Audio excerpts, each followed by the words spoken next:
ಎಲ್ಲರಿಗೂ ನಮಸ್ಕಾರ. Welcome back to my channel. ಇವತ್ತು ಈರುಳ್ಳಿ ಸಾಗು ಮಾಡ್ಕೊಳ್ತಾ ಇದ್ದೀನಿ. ಇದಕ್ಕೆ ನಾನು 2 ಈರುಳ್ಳಿ ತೊಗೊಂಡಿದ್ದೀನಿ, ಅದನ್ನು ಸಣ್ಣ ಸಣ್ಣದಾಗಿ ಕಟ್ ಮಾಡ್ಕೊಂಡಿದ್ದೀನಿ. 1 ಟೊಮೊಟೊ ತೊಗೊಂಡಿದ್ದೀನಿ, ಸಣ್ಣದಾಗಿ ಕಟ್ ಮಾಡ್ಕೊಂಡಿದ್ದೀನಿ. ಸಾಸಿವೆ, ಜೀರಿಗೆ, ಇಂಗು ಒಗ್ಗರಣೆಗೆ. ಆಮೇಲೆ ಹಸಿಮೆಣಸಿನ್ಕಾಯಿ 5, ತೆಂಗಿನಕಾಯಿ ಒಂದು ಸ್ವಲ್ಪ, 1 ಸ್ಪೂನ್ ಹುರ್ಗಡ್ಲೆ, ಒಂದು ಅರ್ಧ ಸ್ಪೂನ್ ಎಳ್ಳು, ಹುರಿದಿರೋ ಎಳ್ಳದು, ಆಮೇಲೆ ಒಂದು ಅರ್ಧ ಸ್ಪೂನ್ ಜೀರಿಗೆ, ಕೊತ್ತಂಬರಿ ಸೊಪ್ಪು. ಇದಿಷ್ಟು ನಾನು ರುಬ್ಬಕ್ಕೆ ಇಟ್ಕೊಂಡಿರೋ, ಮಸಾಲೆ ಮಾಡ್ಕೊಳ್ಳೋಕೆ ಇಟ್ಕೊಂಡಿರೋವಂಥದ್ದು.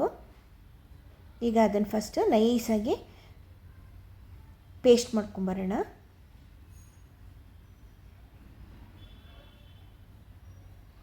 ನೋಡಿ, ಪೇಸ್ಟ್ ಮಾಡ್ಕೊಂಬಂದಿದ್ದೀನಿ. ಫುಲ್ ನೈಸಾಗಿರಬೇಕು.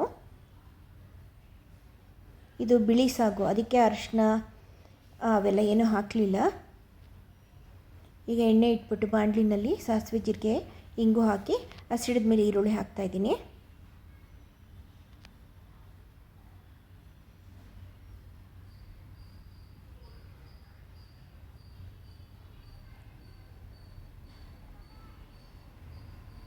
ಈ ಸಾಗುನಲ್ಲಿ 2 ಥರ ಮಾಡ್ಕೊಳ್ಬೋದು. ಬಾಂಬೆ ಸಾಗು ಅಂತಲೂ ಒಂದು ಮಾಡ್ಬೋದು, ಈ ಥರ ಸಾಗುನೂ ಮಾಡ್ಬೋದು. ಇದು ಬಾಂಬೆ ಸಾಗು ಮಾಡೋದಕ್ಕಾದರೆ ಇದು ರುಬ್ಬ ಹಾಕಲ್ಲ. ಕಡಲೆ ಹಿಟ್ಟನ್ನು 1-2 ಸ್ಪೂನ್ ಕಡಲೆ ಹಿಟ್ಟನ್ನ ನೀರಲ್ಲಿ ಕಲಿಸ್ಬಿಟ್ಟು ಅದಕ್ಕೆ ಹಾಕ್ತೀವಿ.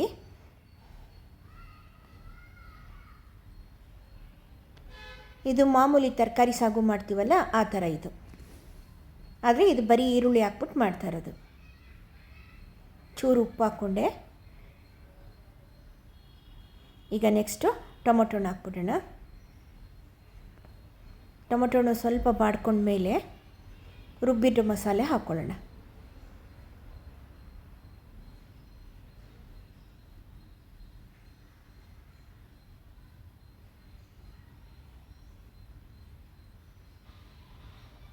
ಎಣ್ಣೆಲೆ ಚೆನ್ನಾಗಿ ಕಂದಿಸ್ಬಿಡ್ಬೇಕಿದ್ನ.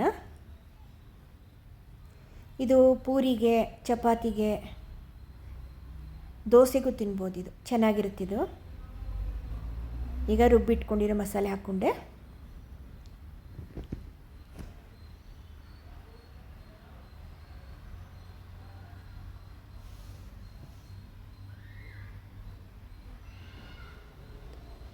ಮಿಕ್ಸರ್ ತೊಳೆದ್ಬಿಟ್ಟು ನೀರು ಹಾಕ್ಕೊಂಡಿದ್ದೀನಿ.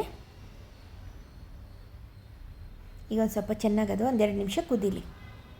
ಆಮೇಲೆ ಒಂದು ಅರ್ಧ ಸ್ಪೂನು ಗರಂ ಮಸಾಲ, ಉಪ್ಪು ಹಾಕಿದ್ರೆ ಸಾಗು ರೆಡಿ.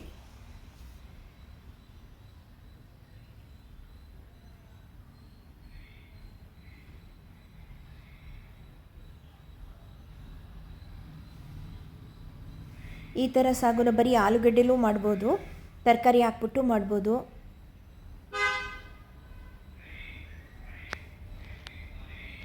ನೋಡಿ, ಟ್ರೈ ಮಾಡಿ, ತುಂಬ ಟೇಸ್ಟಿಯಾಗಿರುತ್ತೆ.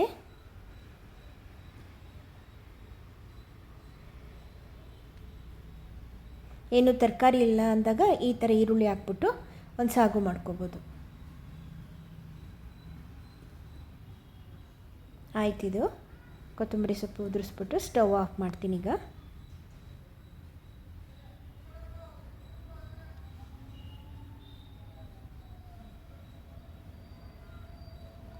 ಟ್ರೈ ಮಾಡಿ ನೀವು ಕೂಡ, ತುಂಬ ಚೆನ್ನಾಗಿರುತ್ತೆ ಇದು. ಚಪಾತಿಗೆ, ಪೂರಿಗೆಲ್ಲ ತುಂಬ ಚೆನ್ನಾಗಿ ಬರುತ್ತೆ ಇದು. ಓಕೆನಾ? Thank you.